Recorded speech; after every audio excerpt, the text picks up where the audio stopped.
काँग्रेसचे प्रदेश अध्यक्ष नाना पटोले यांचा एक व्हिडिओ समोर आला आहे आणि त्याच्यावरून त्यांचं जे सतत संविधान बचाव, संविधान खतरे में है, शाहू फुले आंबेडकरांचा महाराष्ट्र, हे सगळं बोलण्यापुरतं ठीक आहे, परंतु एका कार्यकर्त्याकडून चक्क त्यांनी पाय धुवून घेतले. अहो नाना, तुम्हाला काहीतरी जनाची नाही तरी मनाची तरी ठेवा. आणि तुम्ही आमच्यावर दोषारोप करतात, माननीय मोदीजींवर दोषारोप करतात की संविधान बदलणार.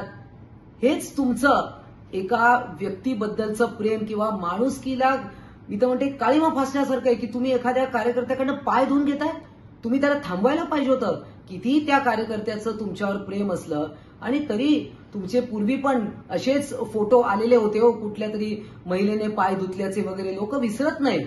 परंतु हे तुम्हाला खरं तर नाना पटोले यांनी काँग्रेसच्या राजीनामा दिला पाहिजे त्यांच्या अध्यक्षपदाचा, अशी या ठिकाणी मी मागणी करते.